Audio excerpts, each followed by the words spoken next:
Ok, bonjour et bienvenue sur notre chaîne. Aujourd'hui dans cette vidéo, nous allons traiter une épreuve de mathématiques niveau 3e pour la préparation du brevet. L'épreuve durait 2 heures avec un coefficient 4. L'épreuve comporte donc deux parties. Il y a la partie A qui est l'évaluation des ressources et en 1 on a la partie numérique de l'épreuve qui est travaux numériques. Ça comporte donc l'exercice 1, l'exercice 2, l'exercice 3, puis en 2 ici, on a les travaux géométriques. L'exercice 1 de la partie géométrique, l'exercice 2 de la partie géométrique. On vous présente donc la suite de l'épreuve. Voici donc la suite pour la partie géométrique. Et à la partie B ici, on voit bien évaluation des compétences. Voici le texte qui concerne la compétence. Voici l'illustration de la compétence ici. Et on donne les tâches donc à effectuer. On va donc passer directement à la résolution de la partie numérique ici, d'accord? Travaux numériques, exercice 1. Il est question pour nous ici dans l'exercice 1. On nous dit ceci, pour chaque question, sans justification, choisis la réponse juste parmi les 3 réponses proposées. Ici, on a la question numéro 1. Le PGC de 432 168 est égal à 72, réponse A. 168, réponse B et 24, réponse C. À la deuxième question, on dit l'expression factorisée de 2x plus 1, le tout au carré, moins x plus 3, le tout au carré, est x plus 4 facteur de 3x moins 2, x moins 2 facteur de 3x plus 4, x plus 4 facteur donc de 3x plus 4. Et la question numéro 3, l'intervalle solution de l'équation 5x plus 4 supérieur ou égal à 8x moins 1. Intervalle de moins l'infini à 4 fermé. 4 fermé jusqu'à plus l'infini et de moins l'infini à moins 4 fermé. On va donc commencer la résolution donc de la partie de la question 1 numéro 1. Et si on veut donc le PGCD de 432 et 168, sans oublier que le PGCD c'est le plus grand commun diviseur. Donc, cherchez le plus grand commun diviseur de 432 et 168. La méthode que nous allons utiliser ici, c'est la méthode d'algorithme d'Euclide. On va effectuer tout simplement des divisions euclidiennes successives du nombre n1 par n2 et chaque fois on va trouver le reste. Et à la fin, dès qu'on aura le reste 0, on va repérer le dernier reste non nul et ça sera donc le PGCD. Comme nous avons dit ici, le PGCD de 432 et 168 sera tout simplement, on vient donc ici à N1 ici, on met 432 et N2, on vient mettre tout simplement ici 168. On effectue une division euclidienne de 432 par 168 et le reste de la division, c'est ça qu'on met ici. On peut donc voir ce que nous avons effectué ici au brouillon. 432 divisé par 168, chacun aura 2. On fait donc 2 multiplié par 168, ça nous donne 336. On peut faire 432 moins 336, on repère le reste de la division ici, qui est 96, qu'on vient donc noter à ce niveau-ci. Une fois qu'on a donc noté, on prend 168, on vient remplir ici. Le 96 que nous avons, on vient donc remplir à N2. On effectue de nouveau la division euclidienne de 168 par 96. On peut donc voir ici 168 divisé par 96, chacun aura 1. 1 fois 96, donne 96. On peut donc faire 168 moins 96. Le reste de la division repérée ici, c'est 72. C'est le 72 qu'on voit ici que nous avons déjà rempli. On continue. On prend le nombre N2 ici qui est 96. On vient remplir ici. On prend le dernier reste que nous avons ici qui est 72. On vient remplir dans la colonne de N2. Et on poursuit notre division euclidienne.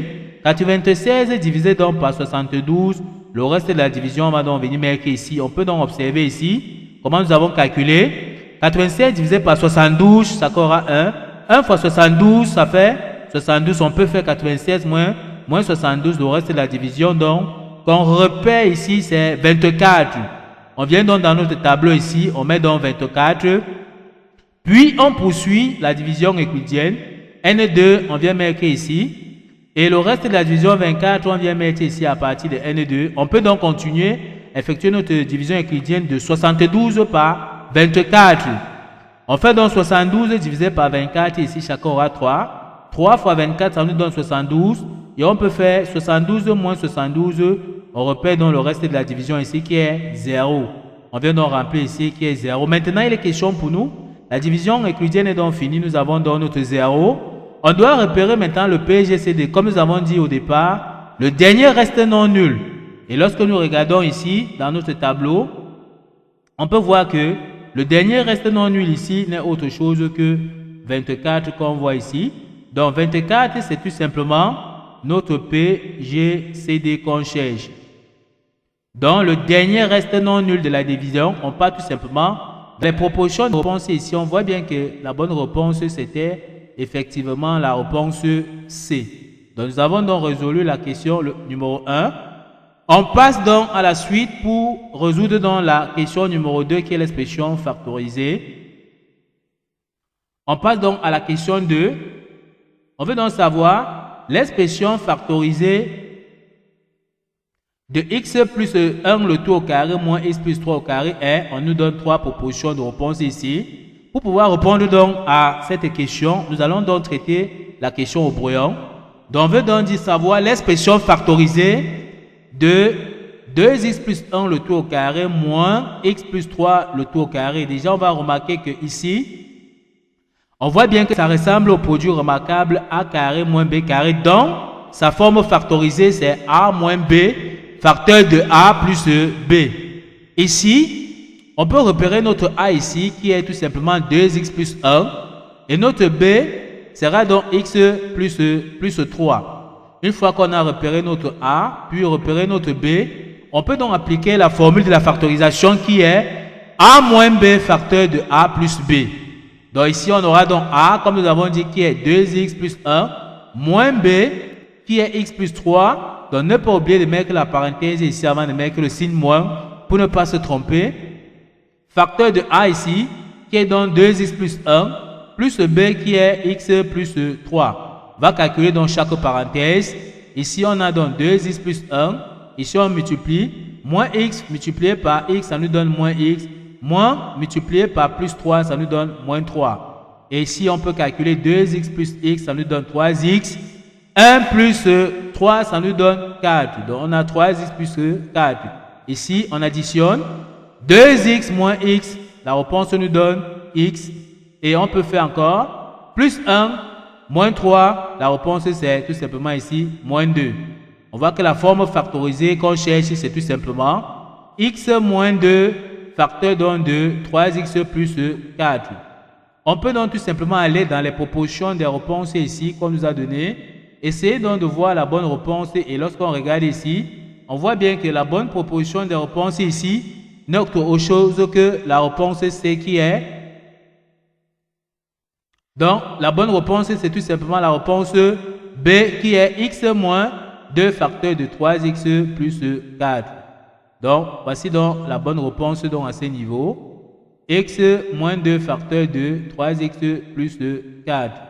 Et ici, on avait vu à la première question que la bonne réponse, c'était la réponse C. Ok, nous avons donc fini avec la question 2. Numéro 2, on passe donc pour la suite, pour la résolution de la question numéro 3.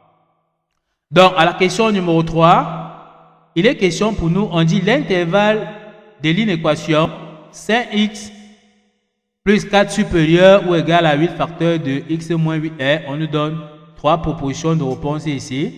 Pour pouvoir donc choisir, on est obligé donc d'aller au brouillon, puis traiter afin de venir donc voir tout simplement donc la correction. Donc ce qu'on va faire, on va donc essayer donc d'aller au brouillon. On s'excuse donc pour la manipulation à ce niveau. Donc rentre un peu, on va rentrer tout simplement donc pour y ajuster.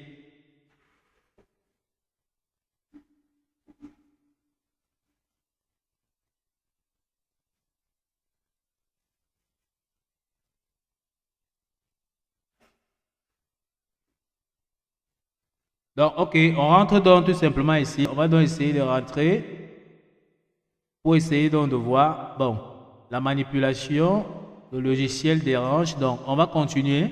Donc, il est question pour nous de traiter dans l'exercice afin de venir choisir donc la bonne réponse.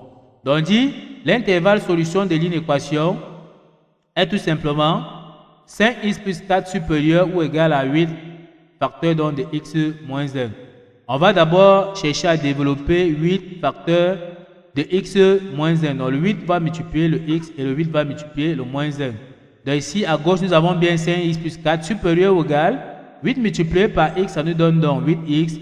8 multiplié par moins 1, ça nous donne moins 8. Ici, on va regrouper les x à gauche et les nombres à droite. Quand 8x part donc vers la gauche, comme c'est plus 8x, ça devient moins 8x. Et plus 4, quand ça vient vers la droite, ça devient donc moins 4. On a regroupé les x avec les x à gauche et les nombres avec les nombres à droite. On peut donc calculer les x avec les x ici. On aura donc 5x moins 8x. La réponse est tout simplement moins 3x. Ici, on a donc moins 8 moins 4. La réponse c'est moins 12. Et à ce niveau-ci, il faut donc faire attention. On voit que nous avons affaire à une inéquation et le nombre qui est collé près de x, au moment où on veut tirer ici là, on voit que c'est un nombre négatif. Lorsque c'est un nombre négatif, lorsque nous sommes dans les inéquations, au moment de tirer x, l'inégalité ici change de sens.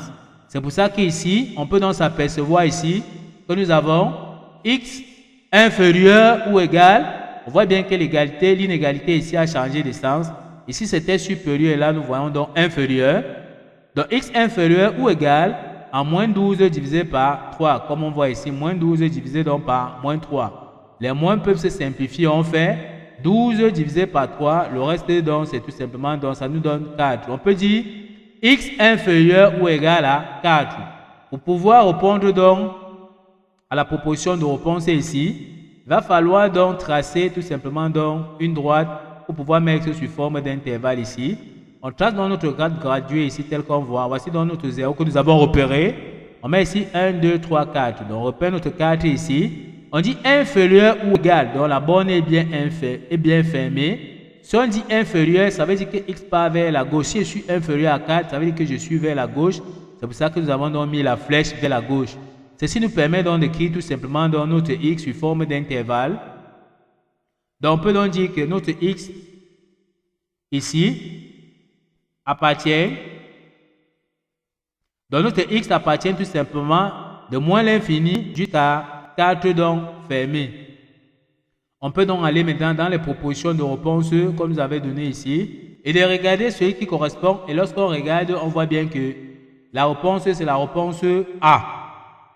On a qu'encercler donc, entourer tout simplement ici la réponse A qui est moins l'infini 4 fermé. Donc, on entoure donc tout simplement donc la réponse A. Ici, la bonne réponse à 2, c'était celle-ci. Et à la réponse 1, c'était tout simplement la réponse C. Voici ainsi fini donc l'exercice 3. Nous vous demandons donc de rester scotché sur la chaîne, de rester, puis aller suivre la suite des prochaines questions donc dans les prochaines vidéos. Alors, nous sommes donc arrivés au terme de cette vidéo. Ne manquez pas de vous abonner à la chaîne, de liker, de partager la vidéo aux proches et amis et d'activer donc la cloche de notification pour ne plus manquer nos prochaines vidéos. Sur ce, à bientôt!